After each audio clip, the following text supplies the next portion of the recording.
Hello, fifth graders. Thank you for coming to watch this video on the notes on the Declaration of Independence. So we talked previously that after the Intolerable Acts, delegates met in Philadelphia, and we called that the First Continental Congress. So at that First Continental Congress, the delegates agreed to meet again.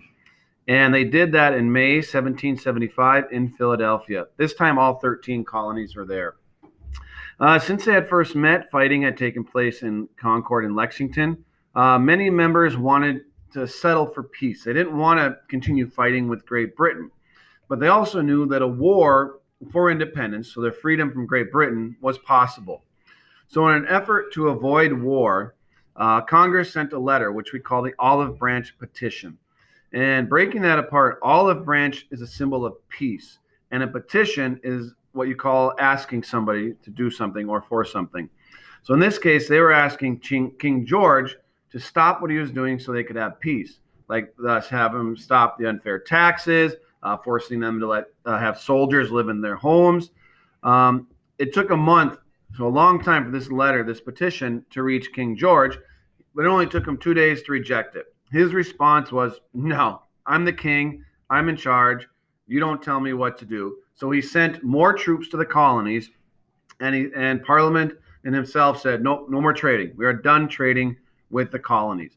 So at that point, members of the Continental Congress realized, maybe war is the way to go. Still not everybody agreed, but more are starting to realize that maybe they do need to fight for independence. So now that they knew this war was coming, Congress did 5 things. They turned the New England militia into an army of 12,000. So they started making an army, and they called that army the Continental Army that you can see in number 2 there. And they picked George Washington to lead that army. I really want you to know that Washington was picked for 2 reasons. One, he had fighting experience. He had fought in the French and Indian War. And the other was he was from the South. He was from Virginia. And most of these problems with Great Britain had taken place in the northern part of the colonies. So the South really didn't want anything to do with it. So they hoped that he would help unite all the colonies, bring those southern colonies into it.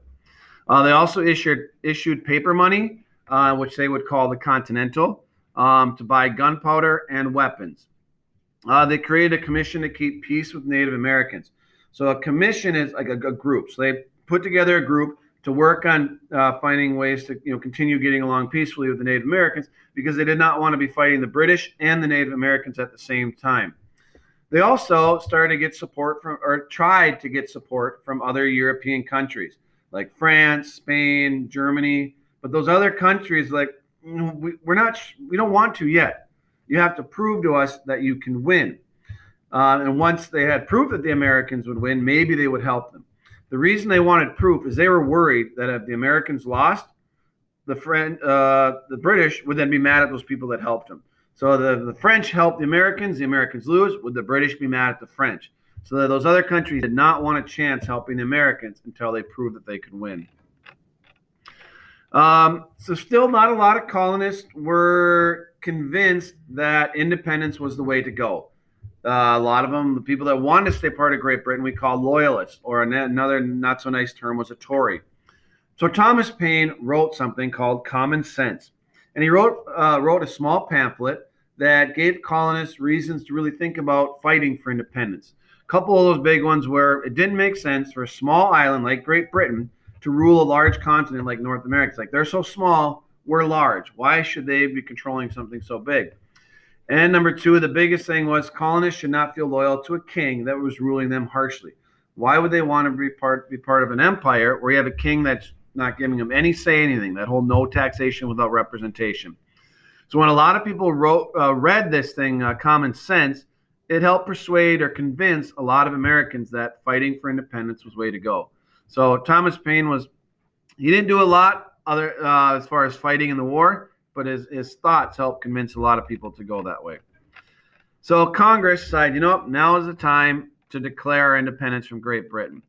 So in June 1776, a committee was appointed, which means picked, by Congress to write the Declaration of Independence, which was a document stating the colonies were independent from Great Britain. So the group they put together was made up of John Adams, Benjamin Franklin, Robert Livingston, Roger Sherman, and Thomas Jefferson. They decided that Jefferson should write the first draft. And there you can see a picture of Jefferson right there. Jefferson was a lawyer, and he had a good way with words. That's why they wanted him to do it. So he locked himself up in a building in a room in Philadelphia for 2 weeks to write it. In that document, he included a list of crimes he accused the king of committing and attacked slavery in the South. The rest of the committee, like Franklin and Adams, made some changes, and then it was presented to Congress on June 28th. Congress discussed changes and additions for several days, talking. Everybody had a chance to share their ideas. The crimes against the king were kept, but the parts about slavery were removed to keep the southern colonies happy, because there was still a lot of slaves in the southern colonies. And in order to keep them happy, they did not want to have anything in this document that would attack slavery. So after all those changes, things like that, the Declaration of Independence was approved on July 4th, 1776. That is why we have it as a holiday every summer. That's a date I expect you to remember. July 4th, 1776, the month, day, and the year. So when it came time to signing that, they all wanted to put their signatures. Every member of the Continental Congress wanted to put their signatures on that document. John Hancock, who was the Congress president, meaning he was the one that was leading the meetings, was the first to sign it, and he signed his name really big. All the delegates signed the document, which was the first document naming the United States of America, and all the delegates could have been hanged by signing their names because they were committing treason. They were going against their country, which at this time was Great Britain.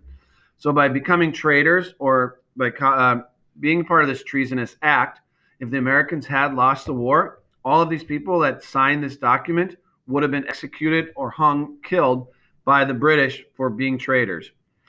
So the Declaration of Independence is one of our most important documents. And the big thing about it is it declared to the world these colonies are no longer part of Great Britain, but they are going to be their own country. But there was only one important thing. Before this document really meant anything, the Americans had to win the war. If they did not win the war, this document would have meant nothing. But they won the war, and the United States of America was born. So thank you for watching, and have a good rest of your day.